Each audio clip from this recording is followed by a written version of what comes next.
యెహోషువ గ్రంథము 14వ అధ్యాయము 13వ వచనం. నేనే చదువుతాను మూలవాక్యం కనుక అందరూ కూడా దయచేసి మీ బైబిల్స్ చూడండి. యెఫున్నె కుమారుడైన కాలేబు ఇశ్రాయేలీయుల దేవుడైన యెహోవాను నిండు మనస్సుతో అనుసరించువాడు గనుక యెహోషువ అతని దీవించి అతనికి హెబ్రోనును స్వాస్థ్యముగా ఇచ్చెను. చిన్న మాట మనం ప్రార్థన చేసుకుందాం.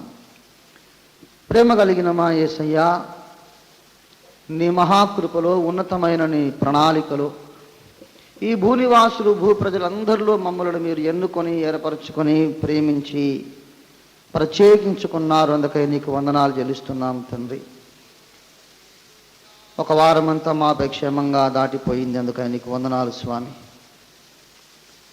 ఈ ఆరాధన కూటములోని ఆరంభ ప్రార్థన మొదలుకొని తొలి ఘట్టము నుండి ఈ ఘట్టము దనక మధ్యలో గడిచిన అన్ని ఘట్టములలో నీ ఆత్మ సహాయమును మాకు అనుగ్రహించి దీవించిన విధానము కొరకు నీకే వందనాలు చెల్లిస్తున్నాము నాయన మా ప్రభువా. లేచి మేము తిరిగి మా ఇళ్ళకు వెళ్ళబోతున్నాము తండ్రి. వచ్చే వారమంతా ఈ భూమి మీద నీ కోసం బ్రతకాలంటే మాకు నీ వాక్యం అనే ఆహారం కావాలి, నీ వాక్యం అనే దీపము కావాలి ప్రభువా. నీ వాక్యం అనే అగ్ని మాకు కావాలి, నీ వాక్యం అనే ఖడ్గం మాకు కావాలి, నీ వాక్యం అనే జలము ఉదకము మాకు కావాలి తండ్రి. నీ వాక్యము లేకుండా మా హృదయాన్ని వాక్యంతో నింపుకోకుండా ఈ లోకంలోకి వెళ్ళిపోతే మేము విఫలమైపోతాం. స్వామి సహాయం చేయండి. మేము లేచి తిరిగి మా ఇళ్ళకు వెళ్ళక ముందు ఒకసారి మీరు మమ్మల్ని నీ వాక్యం ద్వారా సంధించి నీ వాక్యము చేత నింపి మమ్మల్ని బ్రతికించమని, ఆది యందు వాక్యములను వాక్యము దేవుడై ఉండనని చెప్పిన ఆ దివ్య వాక్యముతో మమ్మల్ని ఇప్పుడు నింపగలందరూ యేసునామమున వేడి ప్రార్థిస్తున్నాము తండ్రి. ఆమేన్. ఆమేన్. ప్రభునందు ప్రియులారా, వాగ్దాన భూమిలో దేవునికి ఇష్టులు అనే ఒక అంశమును గూర్చి నేను మీతో గత కొన్ని వారములుగా మాట్లాడుతూ ఉన్నాను. మీకు ఆ విషయం తెలుసు. వాగ్దాన భూమిలోనికి ఆశించి ప్రయాసపడి ప్రయత్నించి కూడా చేరలేకపోయిన వారు లక్షల మంది ఉన్నారు. ఆ విషయాన్ని మనం ఎప్పుడు మరచిపోవద్దు. వాగ్దాన భూమికి చేరాలని ఆశపడ్డారు, చేరతామని నమ్మారు, వందల కొద్ది వేల కొద్ది మైళ్ళు నడిచారు, ప్రయాసపడ్డారు, ఆశ పెట్టుకున్నారు. తీరా అక్కడికి చేరనే లేదు. వారు ఎందుకు చేరలేదు అంటే వారు దేవునికి ఇష్టులై ఉండకపోయిరి గనుక చేరలేకపోయిరని 1 కొరింథీ పత్రిక 10వ అధ్యాయం 5వ వచనంలో రాయబడింది. వారు ఎక్కువ మంది దేవునికి ఇష్టలుగా ఉండకపోయిరి గనుక వారు అరణ్యములో సంహరింపబడ్డారు. చేరని వారు ఎందుకు చేరలేదు అంటే దేవునికి ఇష్టలు కారు గనుక అక్కడ చేరలేదు. మరి చేరిన వారు ఎందుకు చేరారు అంటే వారు దేవునికి ఇష్టలుగా ఉండిరి గనుక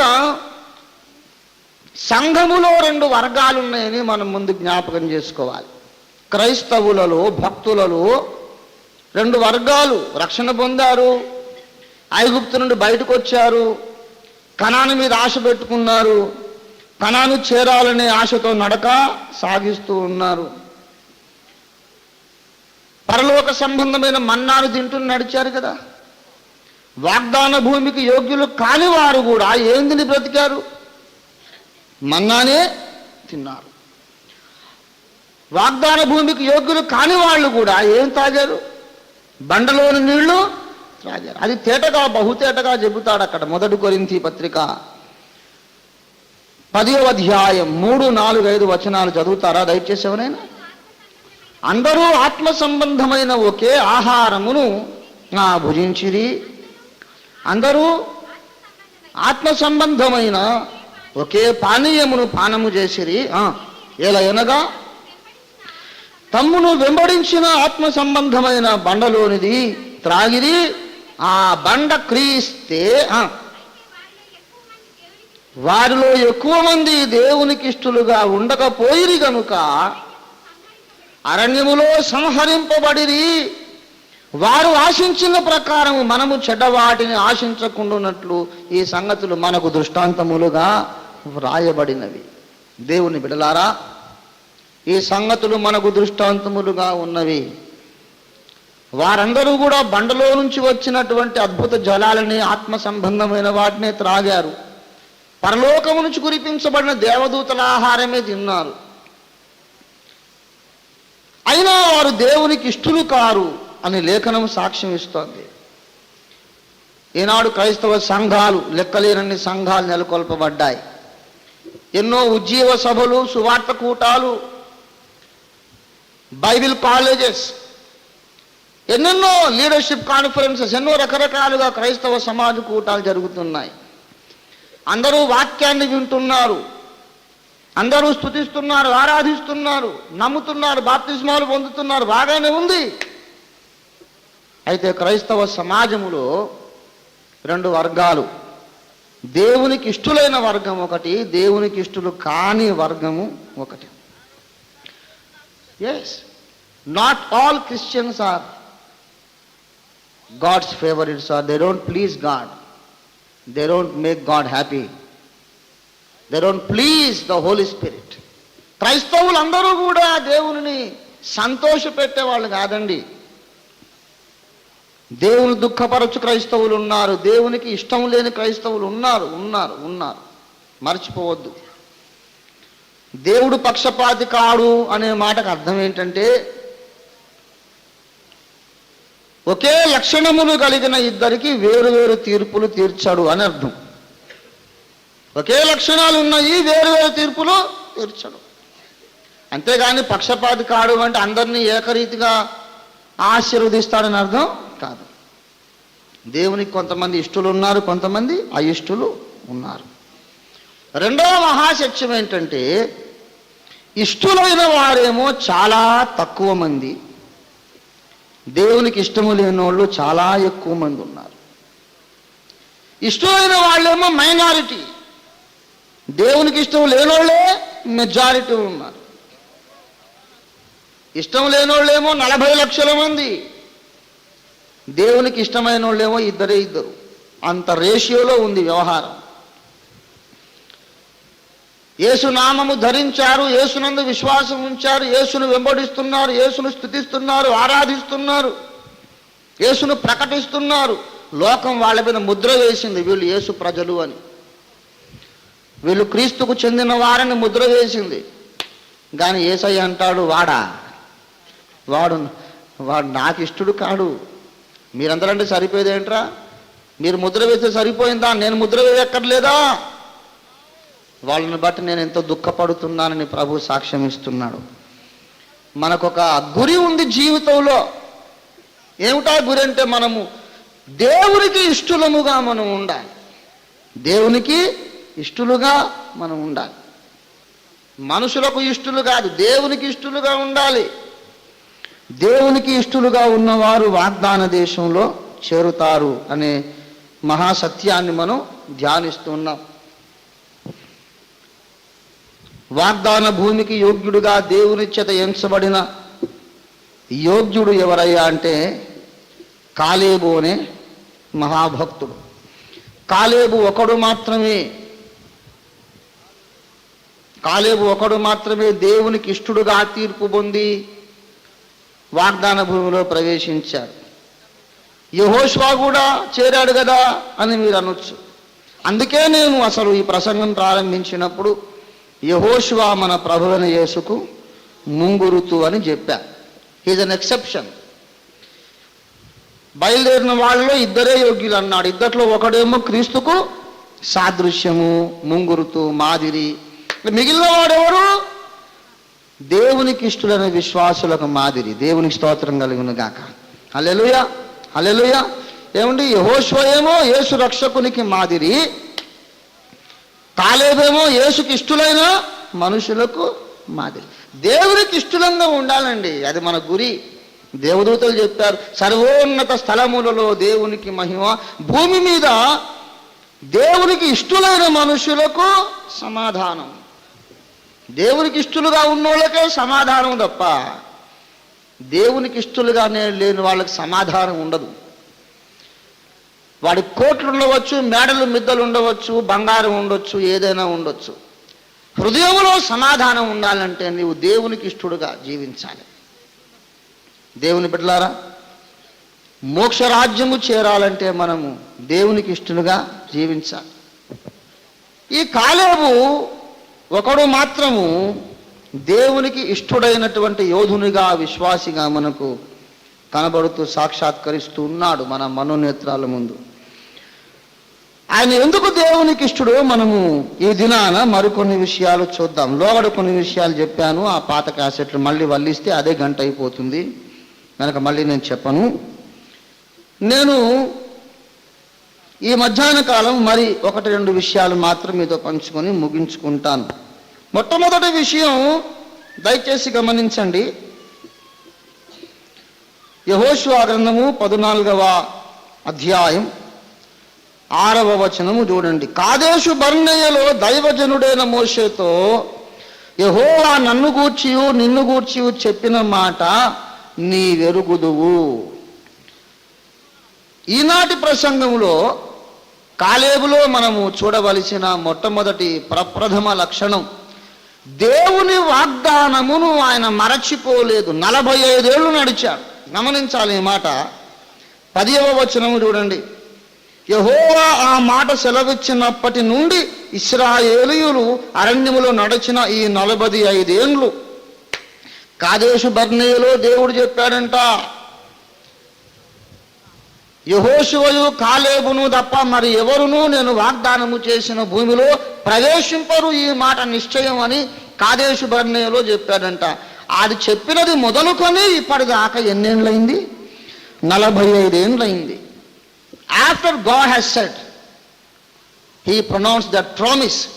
ఆ వాగ్దానమును దేవుడు పలికిన తరువాత 45 ఏళ్ళు నడిచాడు. దేవుని వాగ్దానమును ఆయన మరచిపోలేదు. దేవుని వాగ్దానమును దేవుడు మరచిపోడండి, కానీ అనేక సార్లు భక్తుడు మరచిపోతాడు కాబట్టి పొందలేడు. That is the problem. దేవుడు ఎట్లా మర్చిపోడు. దేవుడు ఎందుకు మర్చిపోతాడు? దేవుడు మర్చిపోడు. కానీ వాగ్దానమును పొందలేని కారణం ఏంటంటే మనము మరచిపోతున్నాం.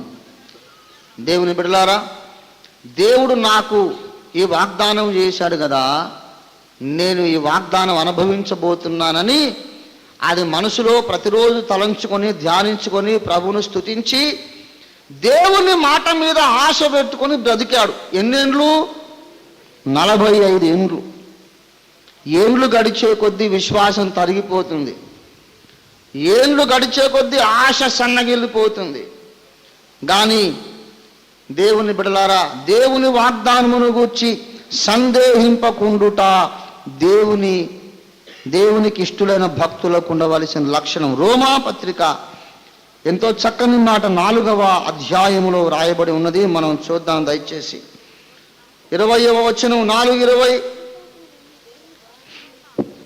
అవిశ్వాసము వలన దేవుని వాగ్దానములను సందేహింపక దేవునిని మహిమపరచి. దేవుని బిడ్డలారా గమనించాలి, అవిశ్వాసము వలన దేవుని వాగ్దానములను సందేహించక, వాగ్దానము చేసిన వాడు దాని నెరవేర్చుటకు సమర్థుడని రూఢిగా నమ్మారు. హెబ్రీ పత్రిక 11వ అధ్యాయం 33వ వచనంలో కూడా మీరు చూడండి దయచేసి. వారు విశ్వాసము ద్వారా రాజ్యములను జయించిరి, నీతి కార్యములను జరిగించిరి, వాగ్దానములను పొందిరి. విశ్వాసము ద్వారా వాగ్దానములను పొందిరి. దేవుని బిడ్డలారా, you need faith to inherit the promises. ఆ వాగ్దానములను పొందడానికి, స్వతంత్రించుకోవడానికి విశ్వాసం ఉండాలి. ఈ కాలేబు దేవుని వాగ్దానములు ఎన్నటికీ నిరర్ధకము కావని రూఢి అయిన నమ్మకము కలిగిన వాడు. ఆ విశ్వాసము లేకుండా ఎప్పుడు కూడా మనం దేవునికి ఇష్టమై ఉండలేం. కాలేబులోని లక్షణాలను మనము చూద్దాం. మరొక విషయం గమనించండి దయచేసి.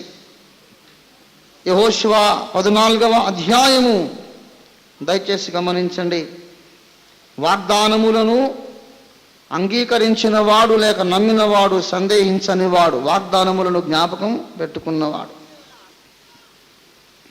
మనకు తెలుసు ఇర్మియా 31:3 రాయబడ్డ మాట మీ జ్ఞాపకం ఉందనుకుంటా. చాలా కాలము క్రిందట యెహోవా నాకు ప్రత్యక్షమై ఇలాగు సెలవిచ్చెను, ఏమనెను? శాశ్వతమైన ప్రేమతో నేను నిన్ను ప్రేమించుచున్నాను గనుక. ఏమండి, ఎప్పుడు చెప్పాడు ఈ మాట?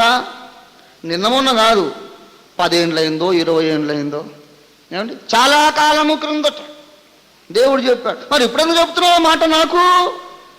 అది చాలా కాలం కిందట కదా. ఇవాళ పొద్దున మరి దేవునికి అభిప్రాయం ఉందో లేదో ఏమో. God may have change his opinion. నీకు అంత నమ్మకం ఏంటి? చాలా కాలము కిందట ఒక ఆయన నాకు చెప్పాడు, బ్రదర్ నేను నీకు కంప్యూటర్ కొనిస్తానని. ఒక ఏడాది అయింది, సంవత్సరం అయిన తర్వాత అడిగాను, ఏమో నువ్వు కొనిస్తాను కదా అంటే, అప్పుడు అన్నాను కానీ చూద్దాం చూద్దాం చూద్దామని నానబెట్టాడు. తర్వాత ఎవరో చెప్పారు ఏంటంటే, ఎవడో పోయి ఆయనకి ఏదో చెప్పాడంట, కంప్యూటరు కొనియనని అనుకున్నాడు. మనకి ఇవ్వడానికి కూడా మనకు యోగ్యత ఉండాలి. దేవునికి స్తోత్రం, హల్లెలూయా. దేవుని బిడ్డలారా, మనుషులైతే మారిపోతారండి. ఇవాళ ఉన్న ప్రేమ రేపు ఉండదు, ఇవాళ ఉన్న దయ ఇవాళ వాగ్దానం ఎల్లుండికి ఉండదు. కానీ ఇర్మియా చెబుతున్నాడు, చాలా కాలము క్రిందట యెహోవా నాకు ప్రత్యక్షమై ఈ మాట సెలవిచ్చాను. కాలేబు చెబుతున్నాడు, 45 ఏళ్ల కిందట దేవుడు నాకు ఈ మాట సెలవిచ్చాను.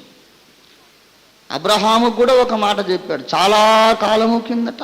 దయచేసి మీరు చదవండి, ఆదికాండము 21:1 చదవండి దయచేసి.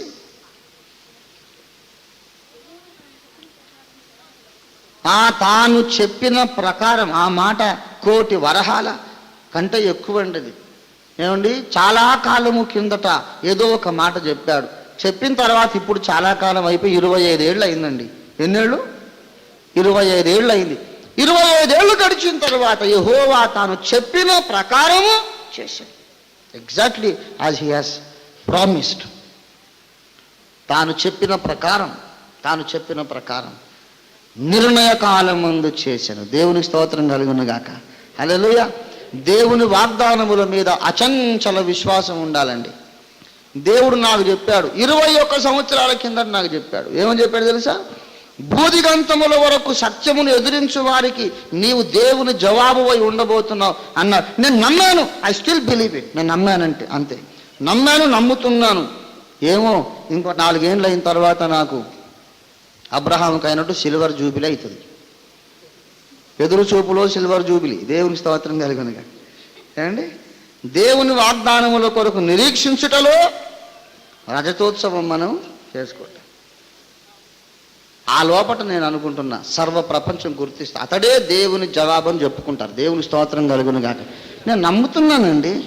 నేను ఎప్పుడు రవ్వంతా కూడా అనుమానించలేదు. నీ ముఖం పొర ఎంతమంది కాదన్నా నేను మాత్రం వినలేదు. నీ ముఖం నీకు తెలుసా, నాకు తెలుసా?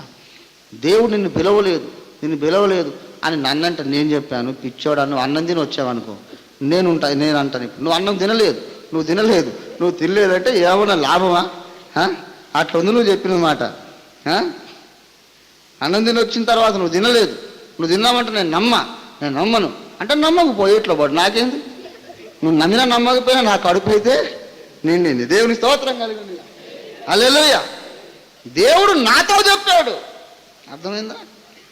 ఒక ఆయన అన్నాడు, దేవుడు నిన్ను పిలిస్తే నాకు చెప్పాలి కదా అంటే నువ్వేమన్నా బ్రోకర్వా? లేకుంటే దేవునికి నాకు మధ్యలో నువ్వేమన్నా మధ్యవర్తివా? దేవుడు నిన్ను పిలిస్తే నాకు చెప్పాలి కదా అంటే నేనేమో నిన్ను పిలిచినప్పుడు నాకు చెప్పలేదు.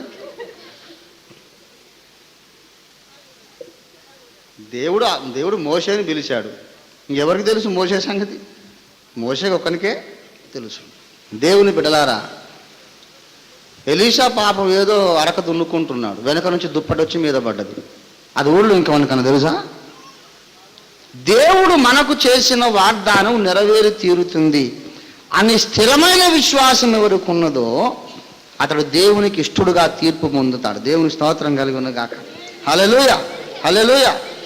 రెండవ లక్షణం ఏంటంటే యెహోషువ 14వ అధ్యాయము 11వ వచనము చూడండి.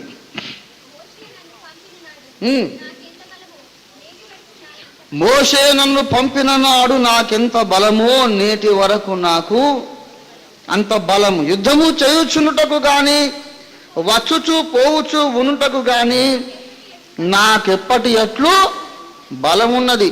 ఈ మాట చెబుతున్నప్పుడు ఆయన వయసు ఎంత అయ్యా అంటే చెప్పాడు ఆ 10వ వచనం ఆఖరణ, ఇదిగో నేను ఇప్పుడు 85 ఏండ్ల వాడను, 85 years.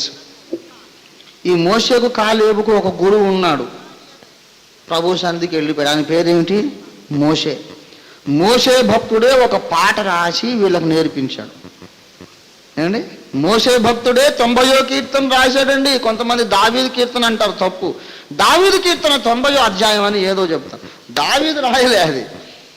90వ కీర్తన మోషే, దైవజనుడైన మోషే వ్రాసిన కీర్తన అని ఉంటుంది దాని మీద. ఆ కీర్తనలో ఒక వచనం రాశాడు, నరుని ఆయువు 70 సంవత్సరములు, అధిక బలం ఉన్న ఎడల ఏమండి 80 సంవత్సరాలు. ఆ మాట అన్నోడివి నువ్వే 120 ఏళ్ళు బతికావుగా. ఆ కీర్తన ఒకటి రాసి ఇంకొక 120 బతికితే మనం ఒప్పుకోవచ్చు. అధిక బలం ఉన్న ఎడల 80 సంవత్సరాలు. ఆ పాట వీళ్ళు పాడారు. ఎవరు? యెహోషువ, కాలేబు, అందరూ పాడుకున్నారు ఆ పాట. అధిక బలం ఉన్న ఎడల 80 ఏళ్ళు, 80 ఏళ్ళు అని ఆయనకు 40 ఏళ్ళు ఉన్నప్పటి నుంచి పాడుతున్నారు. పాడి పాడి పాడి 45 అయి 45 ఏళ్ళు పాడుతూనే ఉన్నారు ఆ పాట. 45 ఏళ్ళు బట్టి ఏం పాడుతున్నారు? అధిక బలం ఉన్న ఎడల 80 ఏండ్లు అని పాడి పాడి ఇప్పుడు నాకు 85 ఏండ్లు అయింది.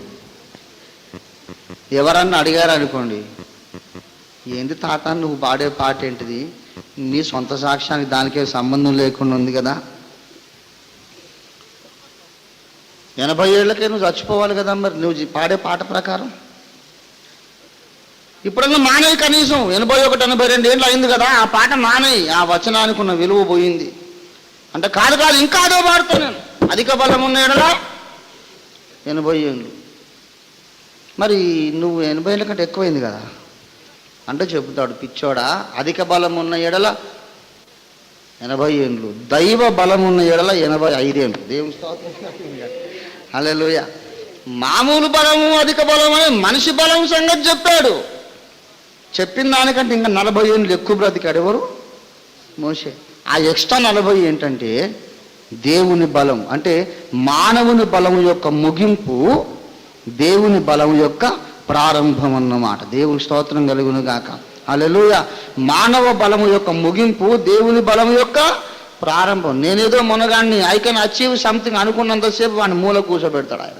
అక్కడనే కూర్చోను, తర్వాత రా, ఇంకా నీకు టైం రాలేదంటాడు అన్నమాట.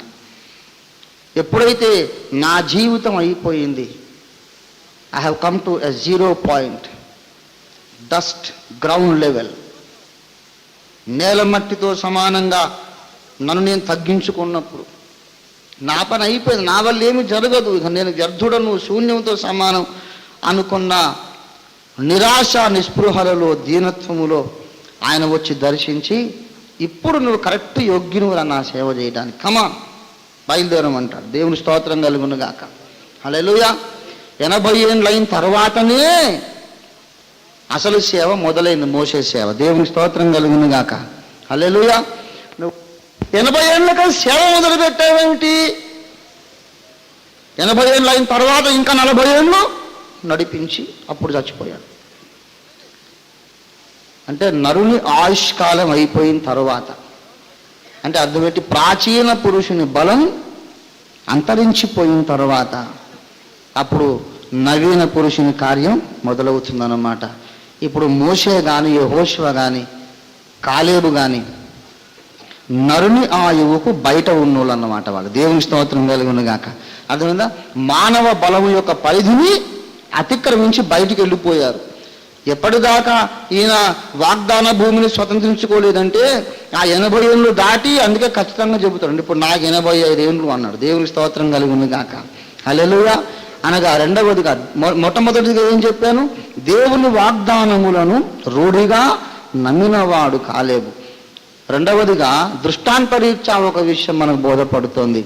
అదేమిటంటే మానవ శక్తిలో ఆయన ఆ వాగ్దానాన్ని స్వతంత్రించుకోలేదు, కానీ దైవ శక్తిని కలిగి స్వతంత్రించుకున్నాడు. దేవునికి స్తోత్రం కలుగును గాక. హల్లెలూయా. మూడవ విషయం ఏంటంటే, నాకు ఎప్పటి ఎట్లు బలం ఉన్నది, దైవ బలాన్ని పొందిన వాడని చెప్పా. దైవశక్తి ఎలా దొరుకుతుంది ఎవరికైనా? దైవశక్తి ఎలా దొరుకుతుందండి? పరిశుద్ధాత్మ మీ మీదికి వచ్చినప్పుడు మీరు శక్తి పొందుదురు అంటే రానంత వరకు మీరు శక్తి పొందరని అర్థం. అయితే ఈ భక్తుడు గొప్ప సాక్ష్యం చెబుతున్నాడండి. యుద్ధము చేయుచు ఉనుటకు గాని వచ్చుచు పోవుచు ఉనుటకు గాని నాకు ఎప్పటి ఎట్లు బలం ఉన్నది.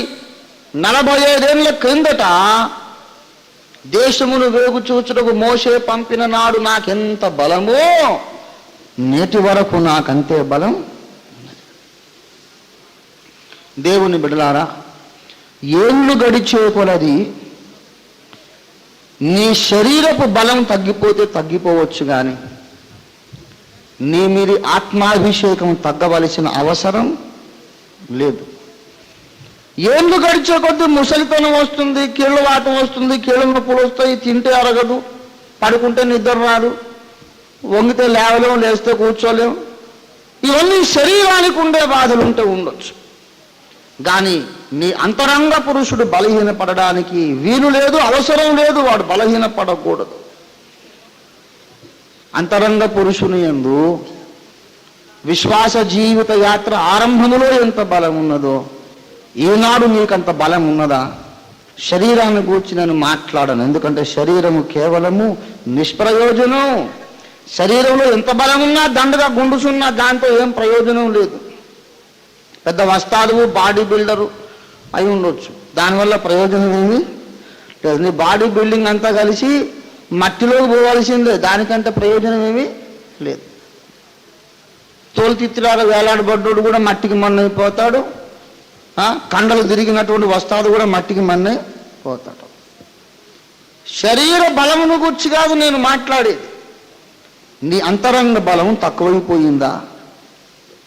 పౌలు అంటాడు, మా అంతరంగ పురుషుడు దినదినము నూతన పరచబడుచున్నాడు. ఒక మాట ముక్కుసూటిగా అడుగుతున్నాను, ఒక 3 ఏళ్ల కిందట నీకున్న బలం ఇప్పుడుందా? ఒక 10 ఏళ్ల కిందట ఉన్న బలం నీకుందా? బలహీనుడుగానే ఉండడానికి వీల్లేదు, నువ్వు బలవంతుడుగా ఉండాలి. దేవునికి స్తోత్రం కలుగును గాక. హల్లెలూయా, హల్లెలూయా. కాలేబు ఎవరండి? ఆత్మయందు బలవంతుడు, ఆత్మయందు శక్తివంతుడు, పరిశుద్ధాత్మ శక్తిని పొందినవాడు, ఆ శక్తిని కాపాడుకున్నవాడు. దేవుని స్తోత్రం కలుగును గాక. హల్లెలూయా, హల్లెలూయా. దేవుడు తన సేవకుడుకు పిలిచిన నాడు సంసోనికి ఎంత బలం ఉన్నదో చెరసాలలో ఉన్నప్పుడు ఆ బలం లేదు. యెహోవా హస్తము అతను వదిలిపోయింది. ఒకప్పుడు ఎంత బలవంతుడంటే గొలుసులను కూడా తెంపి పడేసి కోట గుమ్మాలు ఆపలేకపోయినాయి, తలుపులు వేసి పెడితే పోయి దాన్ని కూడా బీకి అది మోసుకొని వెళ్ళిపోయాడు. అటువంటి వాడు చెరసాలలో కటకటాల వెనుక స్త్రీలు విసిరినట్టుగా తిరగలి విసురుతూ ఉన్నాడు. బలమేది? ఒకప్పుడు నాకు ఎంత బలమో ఈనాడు నాకు అంత బలం ఉందని సంసోను చెప్పగలడా? చెప్పలేడు. 30-40 ఏళ్ల కిందట గొప్ప బలవంతుండండి, ఈనాడు ఎందుకో కొంచెం నీరసం వచ్చేసిందండి అనే సాక్ష్యాలే 199 మంది చెబుతున్నారు. దేవుని బిడ్డలారా, దేవునికి ఇష్టలుగా ఉండాలంటే దేవుడు నీకు ఇచ్చిన బలాన్ని, అభిషేకాన్ని, కృపావరాన్ని అంతము దనుక భద్రంగా కాపాడుకోవాలి. దేవునికి స్తోత్రం కలుగును గాక. హల్లెలూయా, హల్లెలూయా. దేవుని బలము ఆయనలో తగ్గిపోలేదండి, తగ్గిపోలేదు. బలహీనులు కావద్దు, బలహీనులు కావద్దు. మొట్టమొదటి మాట ఆయన ఏం చెప్పాను? వాగ్దానములను రూఢిగా నమ్మినవాడు. రెండవది దేవుడిచ్చిన బలాన్ని ఆఖరు దనుక కాపాడుకున్నవాడు. ఒక విషయం చెబుతున్నాను, నీవు బలవంతుడివో బలహీనుడివో అది నీ మీద ఆధారపడి ఉంది. నువ్వు బలహీనుణ్ణి అని అంటేనేమో నువ్వు నిజంగా బలహీనుడు అవుతావు. నేను బలవంతుడను అంటే నిజంగా బలవంతుడు అవుతావు. మీకు తెలుసా, కొంతమంది ఎప్పుడు చూసినా రాంగ్ కన్ఫెషన్. నేనేం చేయగలనండి, నాకేం చేతన వద్దులేండి, అబ్బే నేనెంతటి వాడను, నేనేం చేయగలనులేండి, నేనెంతటి వాడను. అప్పుడు దేవుడు అవును నువ్వెంతటి వాడవులే, అవునులే నువ్వేం చేయగలవులే, నిజమేలే పక్కకు పో అని వాడిని అవతలకి నెట్టేస్తాను. Never make such wrong confession. నేను చేతగాని వాడను, పనికిమాలిన వాడను అనేది ఎప్పుడు కూడా మనుషుల ముందు అనొద్దు, దేవుని ముందు అని దేవుని దగ్గర బలం పొందుకొని ఏమన్నా తెలుసా, నేను ప్రభువు నందు నేను బలవంతుడను. యోవేలు ప్రవచన గ్రంథం మనకు తెలుసు కదా, 3వ అధ్యాయంలో అంచెదినముల్లో సర్వ శరీరుల మీద నా ఆత్మను కుమ్మరిస్తాను అన్నాడు. 3:10 ఒక మాట అన్నాడు, చెప్పండి దయచేసి. యోవేలు 3:10, ఖడ్గములు చేయుడి, పోట కత్తులు చెడగొట్టి ఈటలు చేయుడి, బలహీనుడు నేను బలాఢ్యుడను అనుకున్నవలను. అందరూ చెప్పండి, బలహీనుడు నేను బలాఢ్యుడనని అనుకున్నవలను. It's very important what you think in your heart about your self. నిన్ను గురించి నువ్వేమనుకుంటున్నావో అది చాలా ప్రాముఖ్యం. కొంతమంది కొట్లాడుకుంటే ఏమనుకుంటున్నావురా నువ్వు, పెద్ద మునగండి అనుకుంటున్నావురా, మరి నువ్వేమనుకుంటున్నావు, నేను కారనుకుంటున్నావురా అనాలి.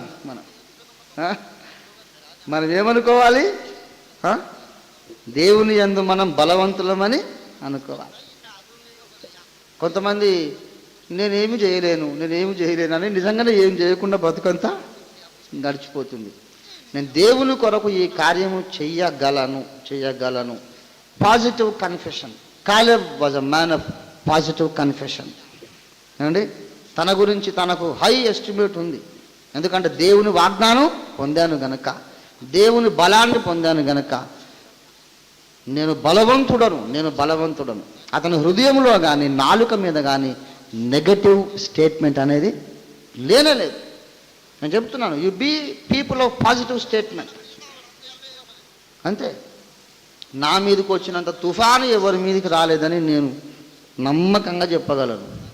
మొత్తం బుల్డోజర్ లాగా అన్నీ నెట్టుకుపోతూనే ఉన్నాం. ఎందుకు నెట్టుకోబోతున్నాం? అరే కుछ ఫరక్ నై పడతా. వాళ్ళు మెచ్చుకున్నా ఒకటే, మెచ్చుకోకపోయినా ఒకటే. దేవుడు నాకు చెప్పాడు నేను బలవంతుడను అని ముందుకు వెళ్ళిపోయాడు అంతే. దేవుని స్తోత్రం కలుగును గాక. హల్లెలూయా. దేవుని బిడ్డలారా, మరొక విషయం దయచేసి గమనించండి. 12వ వచనం చూడండి. కాబట్టి ఆ దినమున యెహోవా సెలవిచ్చిన ఈ కొండ ప్రదేశమును నాకు దయచేయు. కొండ ప్రదేశము నాకు దయచేయు. పర్వత దుర్గములు లోబరుచుకోవడానికి చాలా కష్టసాధ్యములు. మైదానములో ఉన్న కోటలు జయించవచ్చు, కానీ కొండ కొమ్ముల మీద ఉన్నటువంటి శిఖరాలను, వాటి మీద ఉండే దుర్గాలను, పట్టణాలను జయించడం చాలా కష్టం. భువనగిరి గుట్ట చూశారు మీరు ఎవరైనా? మొత్తం అది బోడిగుండు బట్టతలు ఉన్నట్టుంటుంది గుట్ట. ఆ గుట్ట మీద కోట కట్టారు. ఇలాగ రౌండ్గా జారుడుగా ఉంటుంది అది. మరి అక్కడ వాడు ఎక్కడ నిలబడ్డాడు, ఎట్లా రాళ్ళ మీద రాళ్ళు పెట్టాడు అర్థం కాదు. కట్టడమే చాలా కష్టం. ఆ విచిత్రం అసలు. ఇప్పుడు మనం ఆ గోడ ప్రక్కన మనం నించోలేము. మరి వీడు గాల్లో నిలబడి గోడ కట్టాడా, ఎలా కట్టాడో తెలియదు. అది 100ల సంవత్సరాల కింద కోట ఇప్పటికీ ఉంది అక్కడ, మనం వెళ్ళి చూడొచ్చు. అలాంటి కోటను జయించాలనుకోండి, శత్రువుకు అది అసాధ్యమైన పని. అసలు వాడు దాని దగ్గరికే పోలేడు. అలాంటి పర్వత దుర్గాలు హెబ్రోనులో ఉన్న ఈ కొండ ప్రదేశమును నాకు దయచేయము. అక్కడ ఏమున్నాయి? కొండ మీద అనాకీయులను, ప్రాకారము గల గొప్ప పట్టణములను అక్కడ ఉన్న సంగతి ఆ దినమున నీకు వినబడెను. అంటే కష్టమైనటువంటి యుద్ధాన్ని నాకు ఇవ్వమని అడుగుతున్నాడు ఆయన. He's demanding not for an easy battle, but he's demanding for a most difficult battle. చాలా కష్టమైనటువంటి యుద్ధాన్ని కోరుకుంటున్నాడు తప్ప ఈజీ వే ఆఫ్ లైఫ్ ఆయన కోరుకోవడం లేదు. ముసలోడైపోయాడు, 85 ఏండ్లు, ఇప్పటికన్నా ఎందుకు నీకు జాషు అన్నా, ఇక నేను ముసలోడిని అయిపోయినా ఇప్పుడు ఎందుకు, కానీ మంచి మంచి కుర్రోళ్ళు ఉన్నారు కదా, వాళ్ళకి ఆ కొండ ప్రాంతములు దయచేయము, నాకు మాత్రం ఏదన్నా మామూలు సింపుల్గా ఉండేది ఏదన్నా దయచేయము అని అడగాలి యాక్చువల్గా. ఏమండి, ఇప్పుడు ఈ లోకంలో ఉన్నటువంటి మర్యాద ప్రకారం అలాగే జరుగుతుంది. కొండ ప్రాంతం నీకెందుకు అయ్యా ముసలోడివి, అది కుర్రోళ్ళు చూసుకుంటారులే, నువ్వు ముసలోడివి కదా, ఏదో ఇక్కడ మూల కూర్చొని నీకు కొంత ఒక భూమి ఇస్తాము, అక్కడ ఏదో విశ్రాంతిగా కూర్చో అని అంటారు ఈ లోక మర్యాద ప్రకారం. కానీ కాలేబుకు ఉన్నటువంటి గొప్ప లక్షణం ఏంటంటే, ఆ కనాను భూములు అన్నిటికంటే కష్టం ఏదో అది నాకు ఇమ్మని అడుగుతున్నాడు. ఎంత దమ్ము ఉండాలండి. అంటే అర్థం ఏంటంటే, ఒక విషయం గమనించండి, నాకు అసాధ్యమైనది లేదు, నాకు సమస్తమును సాధ్యము, ఏదైనా nothing is too difficult for me, నాకు లొంగని ప్రాకారం అంటూ ఉండదు అని ఆయనకు రూఢి అయిన నమ్మకం ఉంది. అనగా జాషువా, కాలేబ్ ఈ ఇద్దరి డిక్షనరీలో ఇంపాసిబిలిటీ అనే మాటనే లేదు, చెరిపేసుకున్నారు. నమ్మువానికి సమస్తము సాధ్యం అనే డాక్టర్లో ఉన్నాడు ఆయన. దేవునికి స్తోత్రం కలుగును గాక. హల్లెలూయా.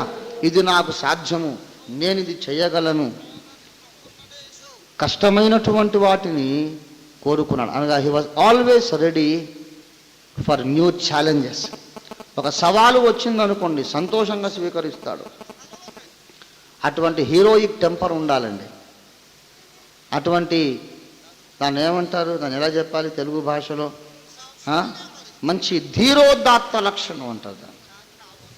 అండి, ధీరోదాత్త లక్షణం అంటే అంటే హీరోయిక్ టెంపర్ అంటే ధీరోదాత్త లక్షణం. అంటే దేనికి భయపడడు, దేనికి వెనుదిరగడు, ఏది కష్టం అనుకోడు, దేనికి పరేషాన్ గాడు, నిండు కుండలాగా కొండల మీదకి వెళ్ళిపోయి వాటిని చదును భూమిగా మారుస్తాడు. దేవుని స్తోత్రం కలిగినగా. హల్లెలూయా, హల్లెలూయా. కనుక దేవుని బిడ్డలారా, కొత్త కొత్త ఛాలెంజెస్ను అంగీకరించడానికి ఎప్పుడు మనం భయపడొద్దు. దేనికి భయపడని వాడు, కొత్త కొత్త సవాళ్ళు ఎదుర్కోవడానికి సరదా పడేవాడు. దేవునికి స్తోత్రం కలుగును గాక. నాకేదో వయసు అయిపోయింది, వయసు ఉడిగిపోయింది అని కొన్ని నెగటివ్ స్టేట్మెంట్స్ లేనివాడు, దేవుని వాగ్దానములు నమ్మకముతో రూఢిగా స్వతంత్రించుకున్నటువంటి వాడు. ఇలాంటి లక్షణాలు కలిగిన వారు దేవునికి ఇష్టలైన వారై ఉంటారు. వారే రేపు పరలోక రాజ్యానికి అర్హులుగా ఎంచబడతారు. దేవుని స్తోత్రం కలుగును గాక. హల్లెలూయా, హల్లెలూయా. ఇవన్నీ లేకపోయిన పరిస్థితి పేరే పిరికితనం. ఇన్ షార్ట్ చెప్పాలంటే, క్లుప్తముగా చెప్పాలంటే, కొండ ప్రాంతం కదా అని భయపడి, వయసు ఉడిగిపోయింది కదా అని బలము తక్కువైపోయిందని నెగటివ్ స్టేట్మెంట్, ఇవన్నీ ఎవరి లక్షణం అండి? పిరికి వారి లక్షణం. పిరికి వారు దేవుని రాజ్యానికి చేరనే చేరవు. ఫస్ట్ భోగిలో కూర్చొని నరకం అనే స్టేషన్లో దిగుతాడు. ఎవరు? పిరికివాడు. దేవుని బిడ్డలారా, మనం ధైర్యవంతులమై, బలవంతులమై, విశ్వాస యోధులమై, మనము కఠినమైనటువంటి వాటికి జడవని వారమై ఉండాలి. ఎందుకో తెలుసా? మీకు విషయం చెబుతున్నాను. కఠినమైన యుద్ధము, బలవంతులైన శత్రువులు అనే వాటికి భయపడని వారి రాకడలో ఎత్తబడతారు. ఎందుకో తెలుసా? యెహోషువ 14వ అధ్యాయములో 12వ వచనంలో, అనాకీయులను ప్రాకారములు గల గొప్ప పట్టణములు అక్కడ ఉన్నవి. దయచేసి గమనించండి. ఈ అనాకీయులు అంటే ఎవరు తెలుసా? ఏమండి? జయంట్స్ అన్నమాట, రాక్షసులు అని అర్థం. సంఖ్యాకాండము 13:33 చూడండి దయచేసి. సంఖ్యాకాండం 13:33లో అనాకు వంశస్థులైన నెఫీలీయులు అన్నాడు. ఏమండి, ఉందా ఆ మాట? అనాకీయులు అంటే అర్థం ఏంటి? అనాకు అనేవాని పిల్లలు అని అర్థం. అనాకీయులు, అనాకీయులు. రూబేనీయులు అంటే రూబేని పిల్లలు, గాదీయులు అంటే గాదు పిల్లలు, అనాకీయులు అంటే అనాక్ అనేవాడు రాక్షసుడు ఒకడు ఉన్నాడు, వాని పిల్లలు వాళ్ళు. అనాకు వంశస్థులైన నెఫీలీయులను మేము చూచితిమి. ఆ కొండ ప్రాంతం నాకి ఎందుకొరకంటే అక్కడ అనాకీయులు ఉన్నారు. There are giants living in that area. I want to conquer the cities of the giants. నేను ఆ రాక్షసుల పట్టణాలను జయిస్తాను, నాకేమన్నాడు. ఆ రాక్షసులు ఎంతున్నారు తెలుసా? ఒక్కొక్కడు ఎంత పొడుగున్నాడంటే కాలేబు యెహోషువ పోయి వాళ్ళకు నిలబడితే మిడతలాగా ఉన్నారు. ఎక్కడో మనుషుల ముందు మిడతలు ఎంతో, అనాకీయుల ముందు వీళ్ళంత ఉన్నారు. ఒకవేళ మిడత కాకపోయినా కనీసం పోయి ఎంత ఎత్తుంటే ఆ బల్ల కంటే కిందుకున్నారు అనుకోండి ఒక మనిషి, ఏమండి? మనకంటే అంతెత్తు 5-6 రెట్లు ఎక్కువ ఉన్నోడితో మనం కొట్లాట పెట్టుకుంటామా? వాడు పిలిచినా సరే మనం నీతో నాకు పోరాటం ఏంట్రా, నువ్వు తగవు, నీకు యోగ్యత లేదు నీకు కానీ వెళ్ళి పారిపోవడం తప్ప, ఏమండి? వాడితో జగడం పెట్టుకోం. అట్లాంటి వాళ్ళు అక్కడ లక్షల మంది ఉన్నారు. ఎవరు? తాడి చెట్టంత మనుషులు లక్షల మంది ఉంటే కాలేబు అంటాడు, దేవుని బిడ్డలారా, యెహోవా నాకు తోడై ఉండిన ఎడల నేను ఆ పట్టణములను స్వాధీనపరచుకొందును. దేవునికి స్తోత్రం కలుగును గాక. రెండవ రాకడ సమయములో కాలేబు వంటి లక్షణాలు మనకు ఉంటే తప్ప అబద్ధ క్రీస్తు మనం పోరాడి జయించలేము. దేవుని బిడ్డలారా, ప్రపంచ నియంత, సాతాను కుమారుడు, అద్భుతమైన శక్తులు కలిగిన వాడు, అనేకమైన సూచక్రియలు జరిగించేవాడు, రాజకీయ శక్తి వాని చేతిలో ఉంది, ఆర్థిక శక్తి వాని చేతిలో ఉంది, ప్రపంచం ఆహారం అంతా వాని చేతిలో ఉంది, ప్రపంచపు డబ్బంతా వాని చేతిలో ఉంది, సైన్యం అంతా వాని చేతిలో ఉంది. అలాంటి మహాబలవంతునితో పోరాటం చేయడానికి కాలేబు మనస్తత్వం కలిగిన వాడు తప్ప ఇంకెవడు కూడా దానికి సరిపోడండి.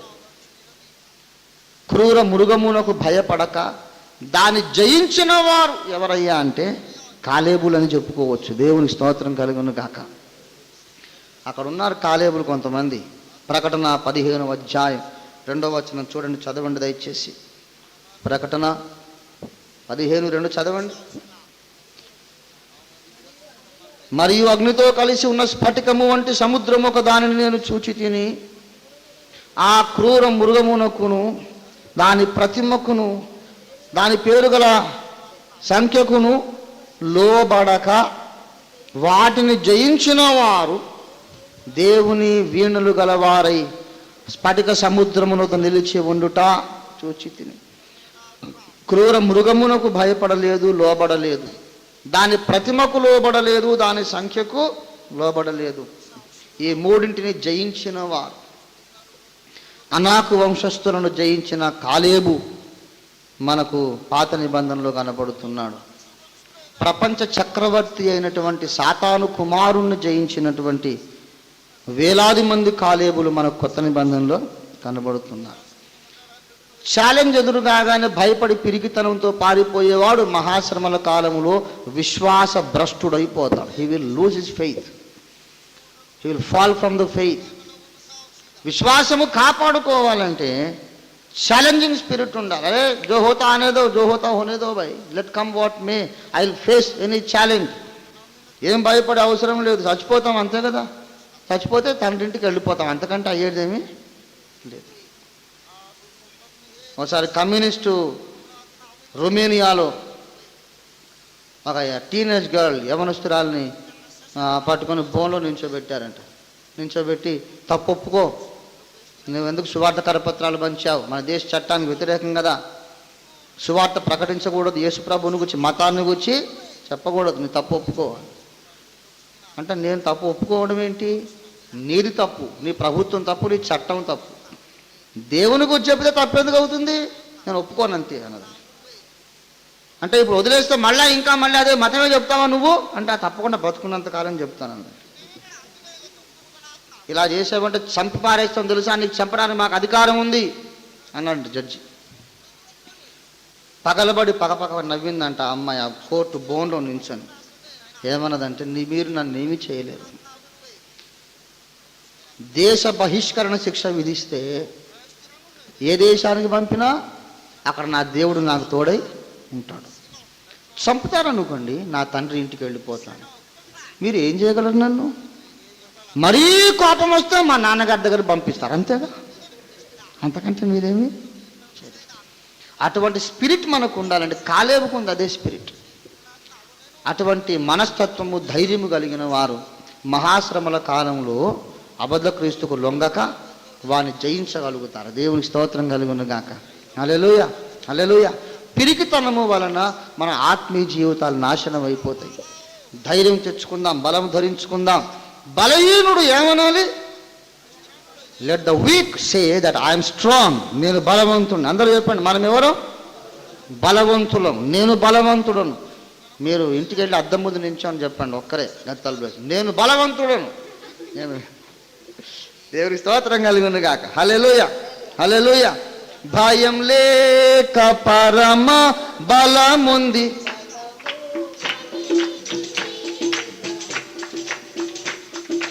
కొంచెం ఆగండి, మీరు ఏం పాడుతున్నారు? కొంతమంది కన్ఫ్యూజ్ అయ్యి బలం లేక పరమ భయం ఉంది అని వాడుతున్నట్టు అనిపిస్తోంది. అలా వాడుతున్నారు ఎవరైనా? ఓ రమ్ము కొట్టే జోరుగా పాడుతున్నాడు ఆయన. బలం లేక పరమ భయం ఉంది. వాడి ముఖం ఏం పని చేస్తాడు? ఏమండి, మనం ఎలా ఉండాలి? భయం లేక, అందరూ చెప్పండి, భయము లేక పరమ బలముంది, మనము పనిని చేయుదము. జయగీతం పాడి యుద్ధము చేసి జయము నొందదాం. ఏం పొందుదాం? దేవుని స్తోత్రం. పాడండి. జయరాజు యేసు జెండా,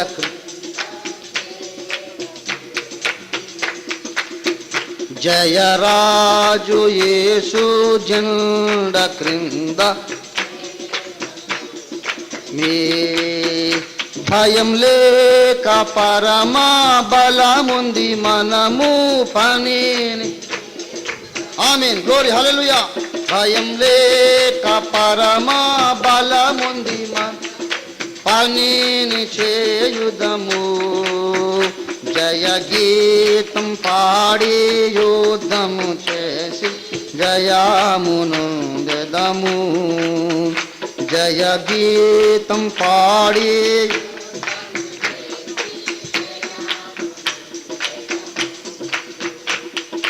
రాజు యేసు జెండ కింద. దేవునికి స్తోత్రం. హల్లెలూయా, హల్లెలూయా. ఎవరి జెండా కిందకు వచ్చామండి మనం? ఫరో జెండా కిందికి కాదు, యేసయ్య జెండా కిందికి. దేవుని స్తోత్రం కలుగును గాక. హల్లెలూయా. మనం ఓడిపోవడం సాధ్యమేనా? సాధ్యమేనా? సాధ్యము కాదని నేను నమ్ముతున్నానండి. నా ప్రక్కన ఎవరు నిలబడ్డా ఎవరు నిలబడకపోయినా నేను నమ్ముతున్నా. అందరూ ఓడిపోయినా నేను ఒక్కడనే ప్రపంచాన్ని జయిస్తానని నమ్ముతున్నా. ఎందుకో తెలుసా? ఆ మాట చదవండి ఒకసారి దయచేసి. యెహోషువ ప్రవచన గ్రంథము, ఎంతో దివ్యమైనటువంటి మాట. ఆ 14వ అధ్యాయము 12వ వచనం చదవండి. యెహోవా సెలవిచ్చిన ఈ కొండ ప్రదేశమును నాకు దయచేయము. అనాకీలును ప్రాకారములు గల గొప్ప పట్టణములు అక్కడ ఉన్న సంగతి ఆ దినమున నీకు వినబడెను. యెహోవా నాకు తోడై ఉండిన ఎడలా నేను ఆ దేశమును స్వాధీనపరుచుకుంటా. దేవుని స్తోత్రం కలుగును గాక. 1 man plus God is the majority అన్నాడు భక్తుడు. దేవుని స్తోత్రం కలుగును గాక. హల్లెలూయా. లోకమంతా ఒక దిక్కున్నాడు అనుకుంటా, ఒక మనిషి ఇటువైపు ఉన్నాడు. ఏమండి, దేవుడేమో అక్కడెక్కడనో దూరం పరలోకంలో ఏం పట్టించుకోకుండా ఉన్నాడు. 1,000,000 మంది ఒకవైపు, ఒకవైపు ఉన్నాడు. దేవుడు ఇక్కడ ఎక్కడ లేడు, అక్కడ ఉన్నాడు పైన. ఈ 1,000,000 మంది మెజారిటీయా, ఒక్కడి మెజారిటీయా? ఈ 1,000,000 మందే మెజారిటీ మామూలుగా అయితే. కానీ పరలోకంలో ఉన్న దేవుడు వచ్చి ఈ ఒక్కడే నాకు నచ్చాడని వీని పక్షం చేరాడు అనుకోడు. అప్పుడు మెజారిటీ ఎవరిది? ఈ ఒక్కదే మెజారిటీ. దేవుని స్తోత్రం కలుగును గాక. హల్లెలూయా. గనుక దేవుని బిడ్డలారా, యెహోవా నాకు తోడై ఉండిన ఎడల.